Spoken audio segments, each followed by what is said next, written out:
በስመ አብ ወወልድ ወመንፈስ ቅዱስ አሐዱ አምላክ አንድ አምላክ በሆነ በአብ በወልድ በመንፈስ ቅዱስ ስም እግዚአብሔር የሚወዳችሁ የልዑል እግዚአብሔር ቤተሰቦች፣ አባቶቻችን፣ የደብራችን ሊቃውንት፣ ካህናት፣ ምእመናንና ምእመናት በልዑል እግዚአብሔር ፍጹም ሰላም እንደምን አደራችሁ? እንደምን አደራችሁ? እንደምን አረፈዳችሁ? አሜን። ይቅርታውና ምሕረቱ ፈጽሞ ሳይለየን ኃጢአታችን ቢበዛ በደላችንም እጅግ ቢበዛ እንደ ይቅርታውና እንደ ምሕረቱ ፈጽሞ ስላልተወን በዚህ ሞት ተራ በሆነበት ዘመን ወጥቶ መግባት ብርቅ በሆነበት ጊዜ እስከዚህ ሰዓት በቸርነቱ ደርሰናልና ስላደረሰን ክብርና ምስጋና ለስሙ ይሁን። ወብዙኃን አምኑ ሶበ ርእዩ ዘገብረ እግዚእ ኢየሱስ በኢየሩሳሌም በበዓለ ፋሲካ። ጌታችን ኢየሱስ ክርስቶስ በፋሲካ ዕለት ያደረገውን ተአምር አይተው ብዙዎችም በስሙ አመኑ። የዮሐንስ ወንጌል ምዕራፍ 2 ቁጥር 23 ላይ ተጽፎ የምናገኘው ለዚህ ሳምንት እንድንማርበት ዓለም በብዙ ነገር እንድንወርሰው ካስገደደችን ጠባይና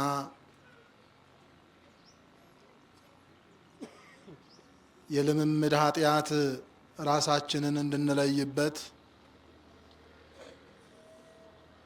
ወንጌላዊው ቅዱስ ዮሐንስ ጌታችን መድኃኒታችን ኢየሱስ ክርስቶስ በመዋዕለ ሥጋዌው ሲመላለስ ወንጌልን ለፍጥረት ሁሉ ለመስበክና ለማስተላለፍ በኃጢአተኞችም መካከል ለእኛ የሕይወት መማሪያ እንዲሆኑ በቃሉ ከተናገራቸው እንዲሁም ደግሞ በተአምርም ከገለጣቸው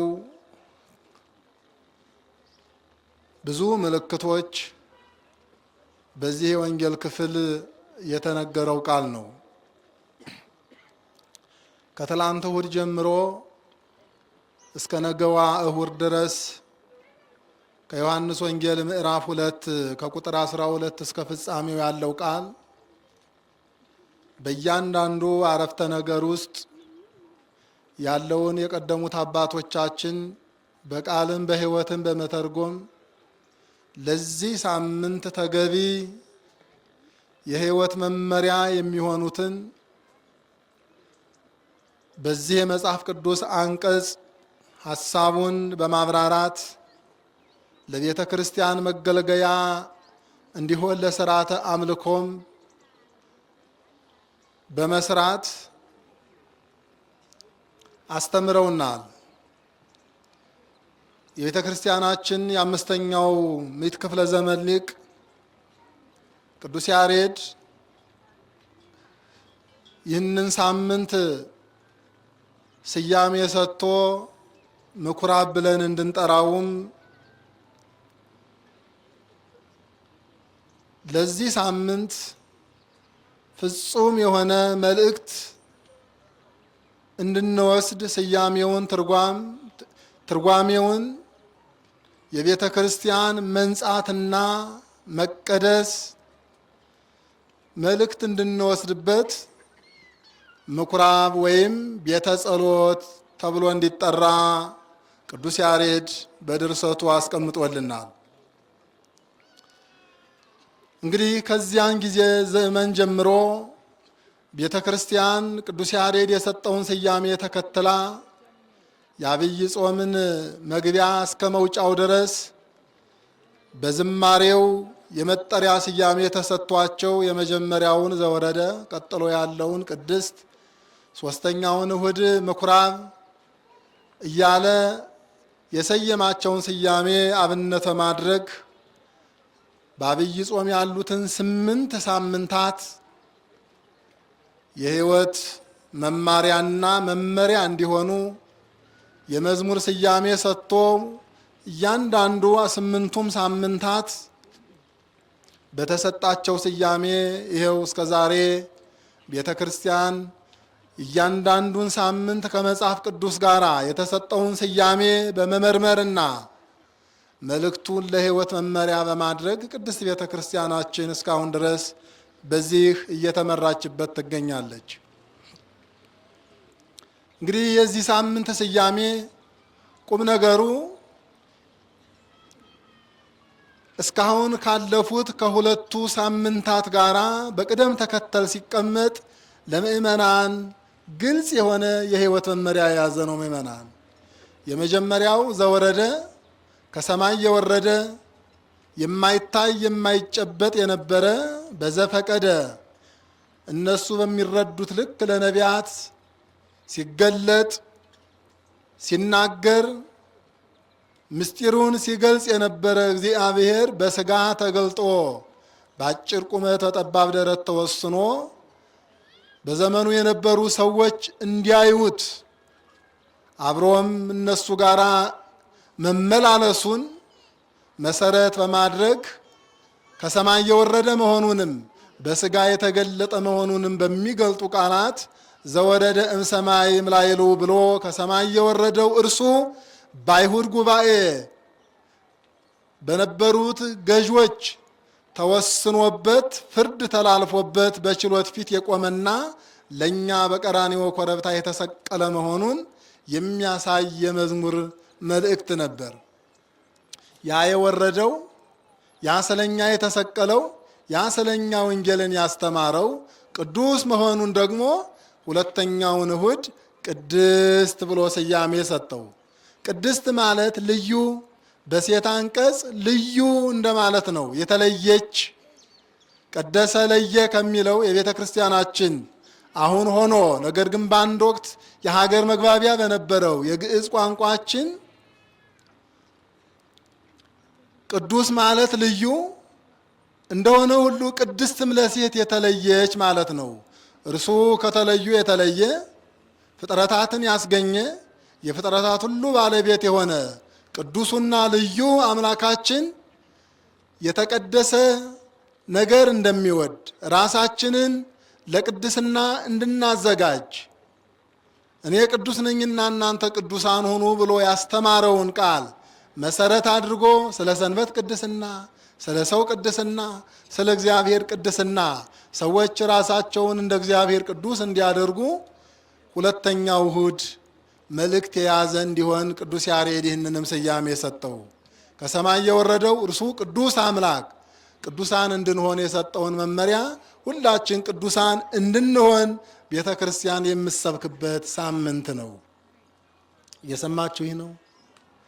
ሶስተኛው እሁድ ደግሞ ስለ ቤተ ክርስቲያን ቅድስና፣ ስለ ቤተ ክርስቲያን በአግባብ እንድናመልክ ቤተ ክርስቲያን ከዚህ ዓለም ጣጣ የተለየች እንድትሆን የሰጠውን መመሪያ መሰረት አድርጎ በዕለቱ የተገኘበትን ቤተ ጸሎት በዕለቱ ያደረገውን ተግባር መሰረት አድርጎ ምኩራብ አለ።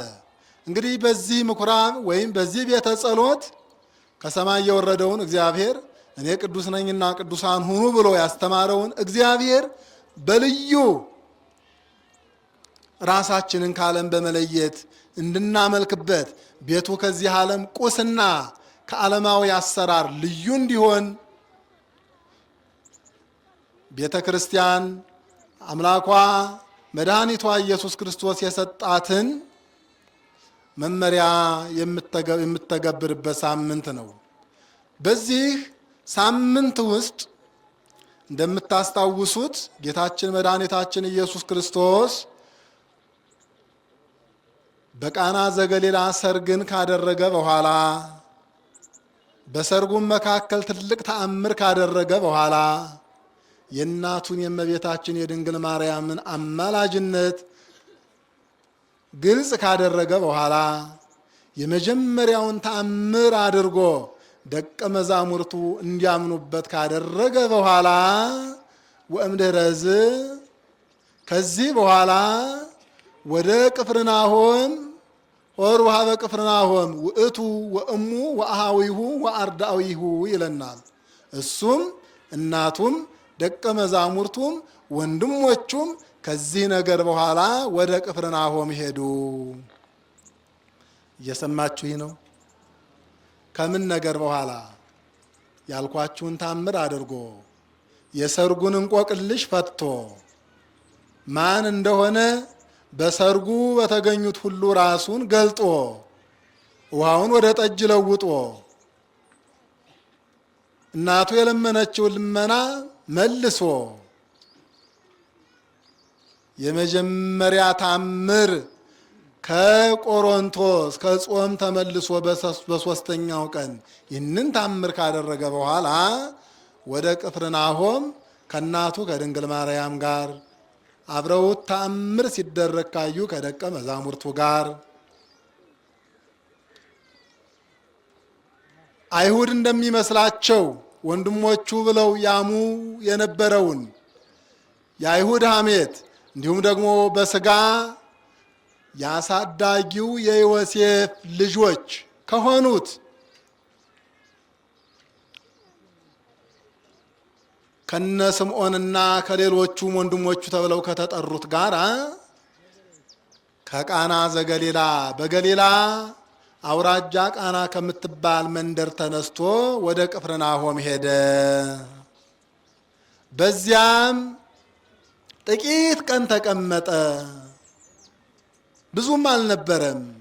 ምክንያቱም ወሶበ ቀርበ ፋሲካሆሙ ለአይሁድ ወቀርበ ፋሲካሆሙ ለአይሁድ የአይሁድ ፋሲካ ቀርቦ ነበር።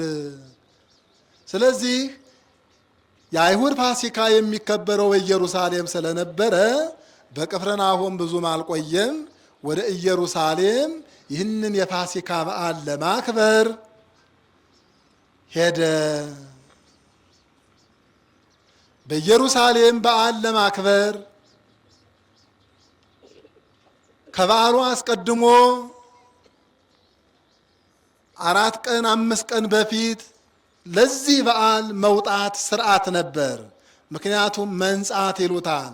በዓሉ ከመድረሱ በፊት ራሳቸውን ለማንጻት ለንስሐ ስጋን በተገቢው መንገድ በውሃም ለማንጻት በንስሐም ራስን ለመለየት ከበዓሉ ዋዜማ ቀድሞ ወደ ኢየሩሳሌም መውጣት ፋሲካ ከመድረሱ በፊት ይህ በአይሁድ የተሰራ ስርዓት ነበር። ስለዚህ ከዋዜማው ቀደም ብሎ ጌታችን ኢየሱስ ክርስቶስ እንደተለመደው ወደ በዓሉ ወጣ። በበዓሉ ዕለት ግን ያየውና ያገኘው ነገር እጅግ የሚያሳዝን፣ መንፈሳዊው በዓል ወደ የንግድ መልክ ይዞ ሰዎች ሁሉ በዘልማድ ካልሆነ በቀር የጽድቅ ምልክት የሚባል ነገር በቤተ መቅደሱ ጠፍቶ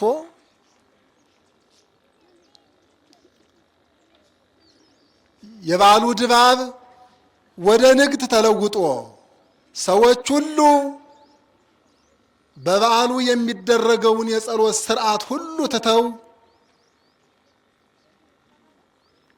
ሁሉም በንግዱ መካከል ላይ ራሳቸውን የሚያገኙት ሆኖ ጌታችን መድኃኒታችን ኢየሱስ ክርስቶስ አገኛቸው።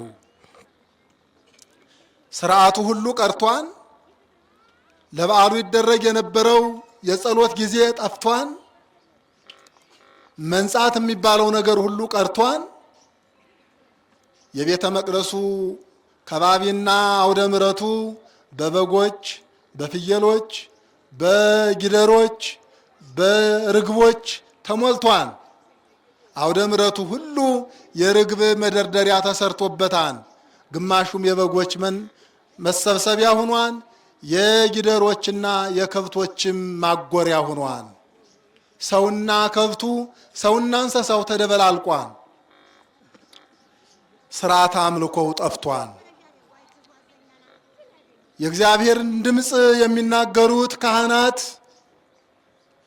ድምፃቸው አለች አለች በሚለው የገበያ ድምፅ ተቀይሯል።